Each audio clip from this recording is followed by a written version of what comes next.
My name is Pavan Kanani, and today I'm speaking to my dad, Sandip Kanani, about our family's journey from Uganda in 1972. I'm going to find out about what they went through during the 90 days and both the positives and negatives once arriving here in the UK.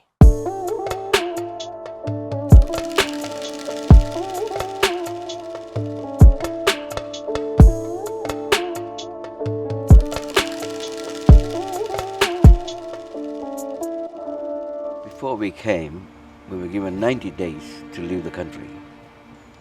So we had to get the passports and everything ready in 90 days because we never needed it before. And then we got it all ready, Dad got it all ready for me, and then we were going to leave. And there was a lot of problems on the way where army people used to do looting. Some random people used to do looting for people, like they'll stop a person and if they don't give their stuff, they'll kill them.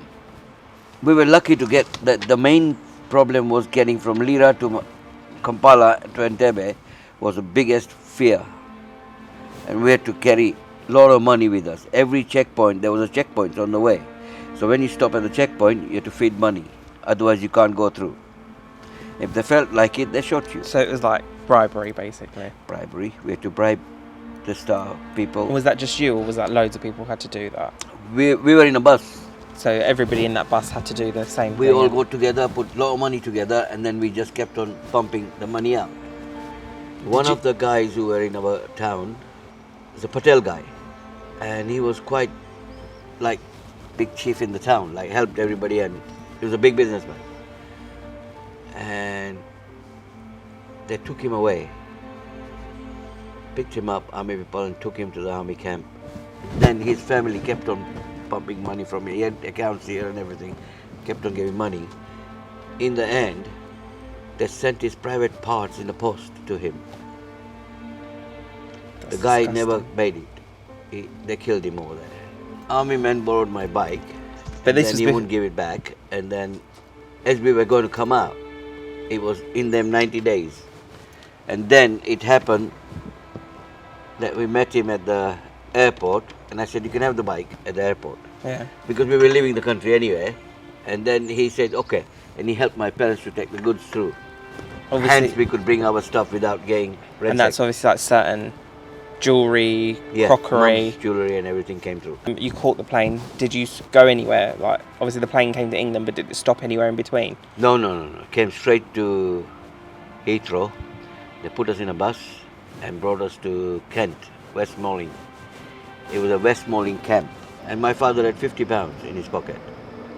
And what kind of like accommodation was it in the camp? There's a big hall with a lot of beds, and we would sleep in there. Like, our family would occupy about 4 beds there, or 6 beds. Yeah. Obviously there Next was family, yeah. like that. We would fit about 6 families in one hall. And how did you come out? Was it just obviously the British government said, okay, we'll start housing everybody, or was it like the like- government started housing? was it like a waiting list? So like obviously you were on that waiting list, and obviously after 3 months, you If had your that. turn came, they called you, Yeah. you had a look, they gave you a job, and they gave you a house to live in. And then Council house. so obviously you came over and you came straight to Harlow, Straight or was to there? Harlow. We came here because we were supposed to go to another house, and they had a problem because we had, I believe it was called mods. Yeah. They used to kick off. At one point, they came into the camp to fight us. They didn't want foreigners here. All that was happening. And we came to Harlow at 192 Showbridge, and we stayed there.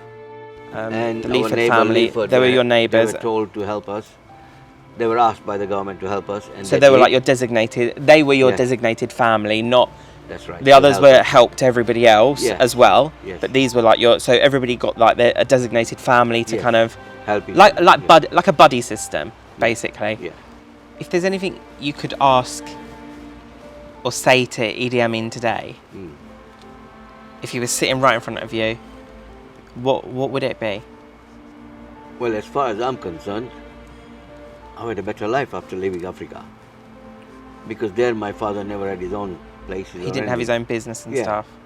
So I've done well in that sense. But in that sense, I would say thank you. But then what he did, like killing a lot of people and everything, I won't say thank you for that.